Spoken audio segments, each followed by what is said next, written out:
Station, this is Houston. Are you ready for the event? I'm ready for the event. ACR, this is Mission Control Houston. Please call station for a voice check.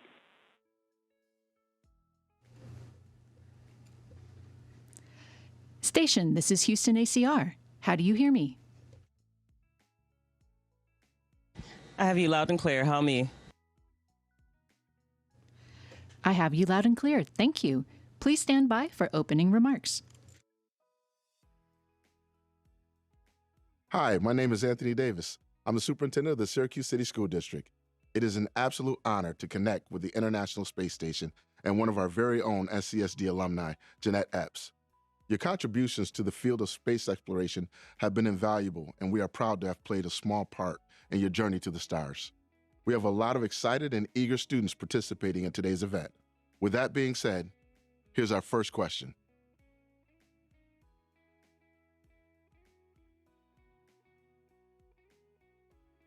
Hello, my name is Lanika. I go to Van Dyne. This is my question. What was the solar eclipse like for you?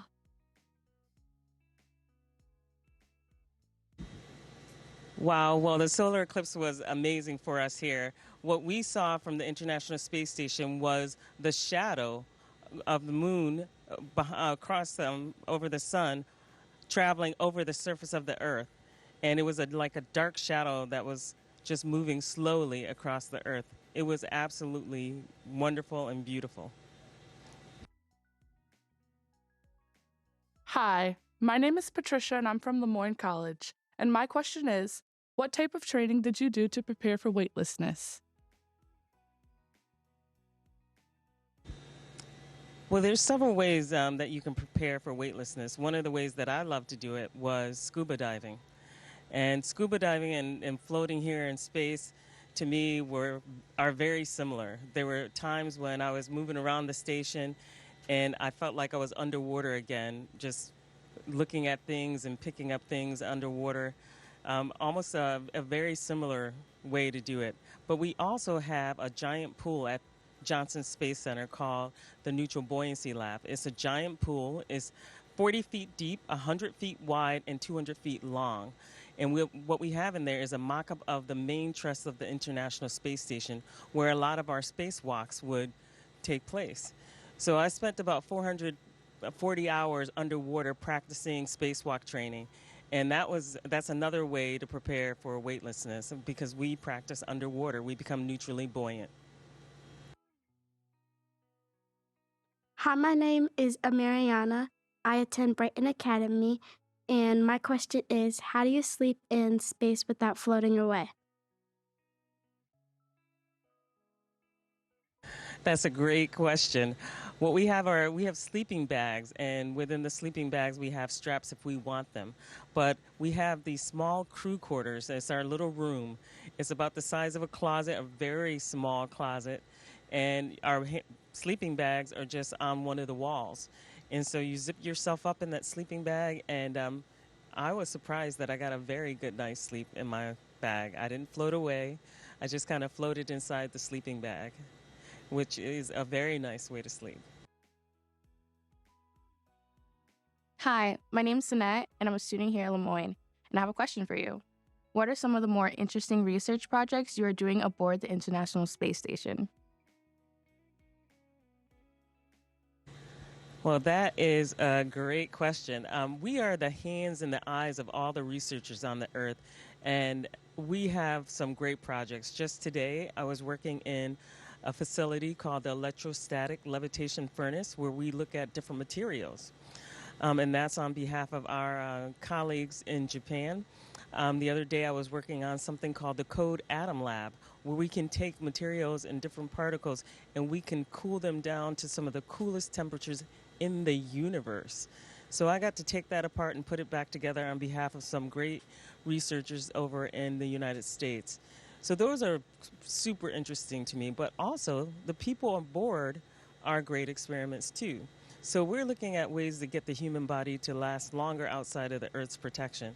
So we're looking at bones, we're looking at our heart, we're looking at eyes, we're looking at all different aspects of the human body in order to figure out great countermeasures to get basically our physiology to last longer outside of the Earth's protection. Hi, my name is Nagi. I go to Corcoran High School, and my question is, what does it feel like to experience zero gravity? Go Cougars! What it's like to experience microgravity, it is very difficult to explain because without any force acting on you, you're just kind of floating. And to me, I feel like there's something weighing me up, and you're just kind of like my arms naturally go to this position. And so when you have that, it is, to me, it's like you become Spider-Man or something because you can do just about any maneuver you want in space without, you got to be sure not to hit anything. But in general, you're just not weighed down by gravity. And for me, it is freeing, but it's also, you have to change the way your brain thinks because up and down is just different because any wall can turn into up and down. The wall here on my right or even on the left. So it's just, you got to change. It's an adaptive perspective is what I like to call it. But it's also a kind of a freeing feeling. Hi, I'm Ryan. I'm a student at Lemoyne, and my question is, in what ways do you work with others aboard the International Space Station? That's a great question. One of the things I usually tell students is that you can be the smartest person in the room, but if you cannot get along with other people, you're not going to go very far. And so, just yesterday, I was working with one of my colleagues aboard, Matt, and we were packing up the SpaceX 30 cargo vehicle here, and we're closing it up so that it can go back to Earth. So we work closely together on many different projects. Matt was even working with me on the Code Atom Lab the other day. Mike, he's always here to help with ultrasounds of our eyes, of our jugular veins, different things. So we work very closely together. We have our crew quarters are just in one node, and that's one of the modules here on the space station. We even sleep closely together. So, teamwork is a part of what we have to do here in order to accomplish the mission of the International Space Station. So it's a part of our job, and it's a job requirement. Hi, my name is Matthew. I go to Van Dyne. My question is, can you tell if it's morning or night at the space station? So currently, I don't know if it's day or night outside. I can check that for you, but every 90 minutes we orbit the Earth. We're going about 17,500 miles around the Earth right now. And every 90 minutes we have a sunrise or a sunset. So we're constantly moving. I don't know right now exactly where we are over the Earth, but I can find out a little later. Hi, my name is Bilal Ali, and I'm a student here at Lemoyne. My question is, which college class do you think has helped you most throughout your space mission so far, and why?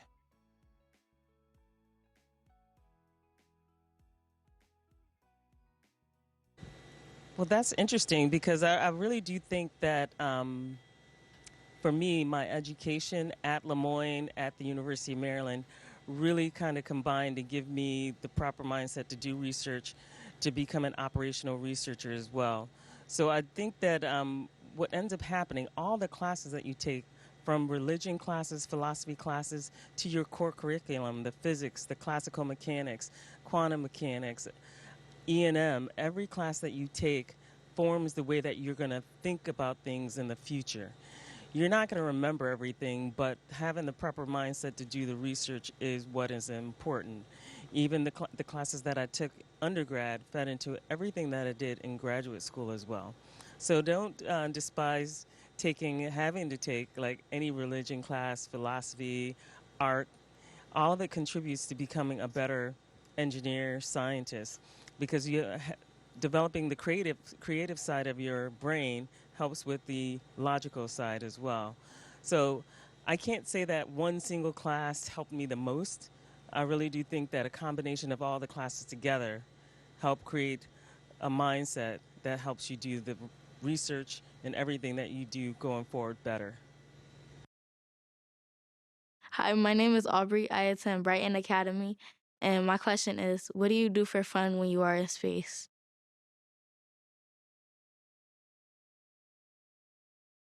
I work closely with my colleagues here and to get a laugh. See? So we do many things to have fun.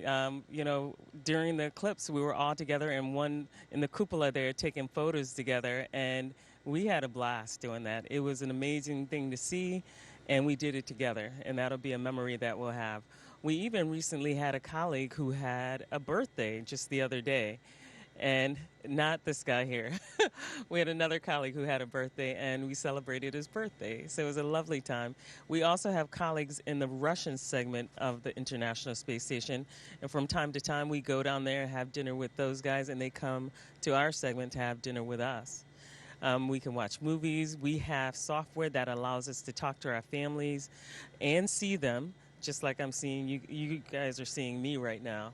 So we have many different ways to enjoy ourselves while, also working hard. Hi, my name is John. I'm a student at Le Moyne. What was your biggest takeaway from your college experience?